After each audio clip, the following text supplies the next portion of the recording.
सर्दियों की एक ठिठुरती शाम थी। हवाओं में ठंडक थी और अंधेरे आसमान में तारों की झिलमिलाहट हो रही थी। हवेली के आंगन में पुराना लकड़ी की कुर्सी पर बैठी थी दादी माँ। उनकी झुर्रियों से भरा चेहरा अनुभव और कहानियों से समृद्ध था। उनके पास बैठी थी उनकी पोती राधा, जो हर रात उनसे एक नई कहानी सुनने की जिद किया करती थी।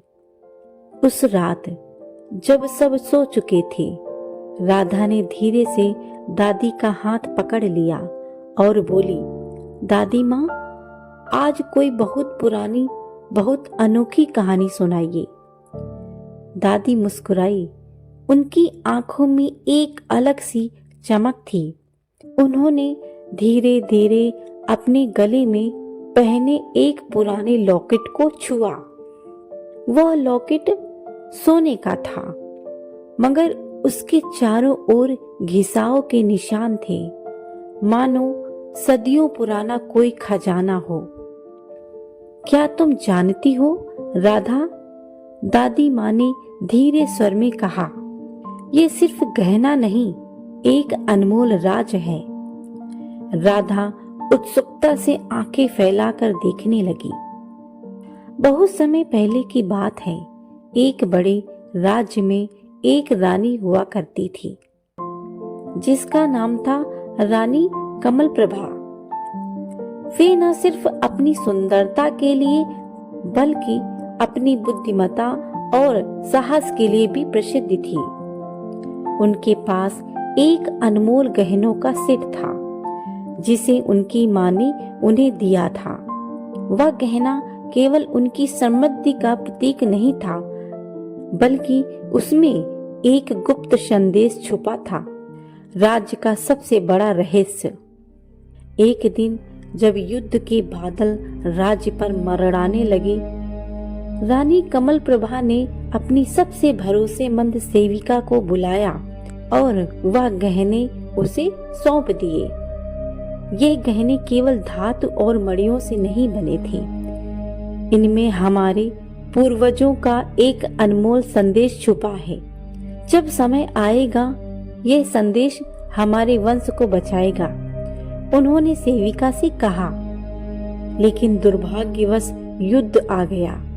राज्य पर हमला हुआ, महल लूट लिया गया और रानी को बंदी बना लिया गया। मगर सेविका अपनी जान की बाजी लगाकर वह गहने लेकर भाग निकली। दादी माँ ने लंबी सांस ली और फिर अपने लॉकेट को धीरे से खोला। राधा ने देखा कि उस लॉकेट के अंदर एक बेहद बारीक मगर प्राचीन दिखने वाली पांडुलिपि छुपी थी। कागज इतना पुराना था कि लगता था कि जरा सी हवा चलने पर चूर चूर हो जाएगा। राधा ने उत्सुकता से पूछा, दादी, इसमें क्या लिखा है? दादी माँ की आंखें नम हो गईं। ये वही संदेश है जिसे रानी कमल प्रभा ने अपने वंशजों तक पहुंचाने के लिए इन गहनों में छुपाया था। ये संदेश एक खजाने का पता बताता है, जो सदियों से हमारे परिवार के पूर्वजों ने छुपा कर रखा है। राधा का दिल जोर जोर से धड़कने लगा। तो क्या इसका मतलब है कि खजाना? दादी मुस्कुराई। हाँ बच्ची, ये सिर्फ गहने नहीं, हमारी विरासत की चाबी है। उस रात राधा की आंखों में नींद नहीं थी। वह सोच रही थी कि वह खजाना क्या था। क्या अब भी वह मौजूद था? क्या उसके अंदर कोई राज छुपा था? और वहीं एक कोने में चांदनी में चमक रहा था वह लॉकेट, जो सदियों से अपने रहस्य को छुपाए हुए था। शायद किसी और पीढ़ी के लिए, किसी और समय के लिए। राधा की उत्सुकता अब काबू नहीं हो रही थी। उसने दादी माँ से पूछा, क्या हमें इस खजाने की तलाश नहीं करनी चाहिए? दादी माँ ने गहरी सांस ली और बोली, बेटा, यह सिर्फ खजाने की खोज नहीं है, हमारी विरासत को पहचानने की यात्रा है। दादी माँ ने लॉकेट के अंदर छिपी पांडुलिपि को ध्यान से पढ़ा। उसमें एक जगह का संकेत था जहाँ सूरज और चंद्रमा मिलते थे, वही सत्य की खोज पूरी होती है।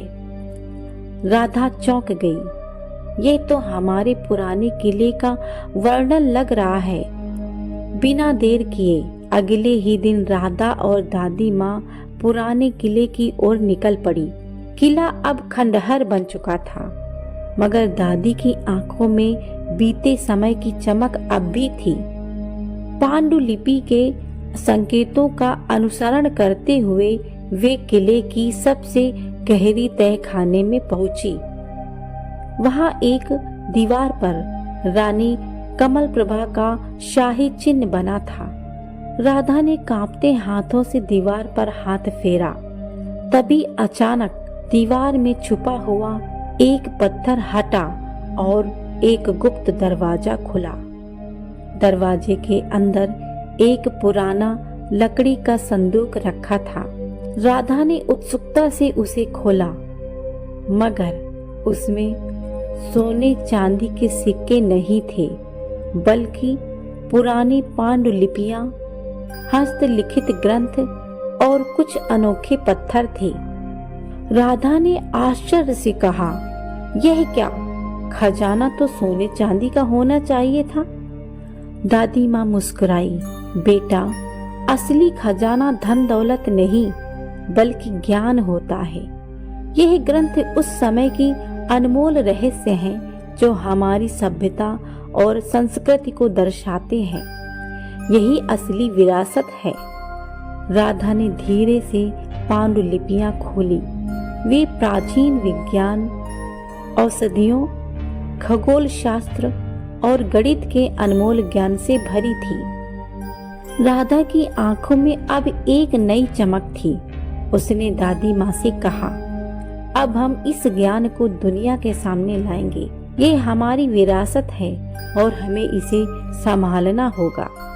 उस दिन राधा ने जाना कि असली खजाना सिर्फ सोना चांदी नहीं, बल्कि वह ज्ञान है जो पीढ़ियों तक जीवित रहता है। तो दोस्तों, इस कहानी से हमें ये निष्कर्ष निकलता है, खजाना मिला, मगर वह भौतिक नहीं था, वह ज्ञान था जो कई पीढ़ियों से खोया हुआ था।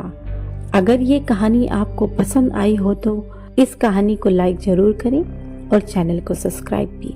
ऐसी ही रोचक कहानियां सुनने के लिए चैनल को सब्सक्राइब करें।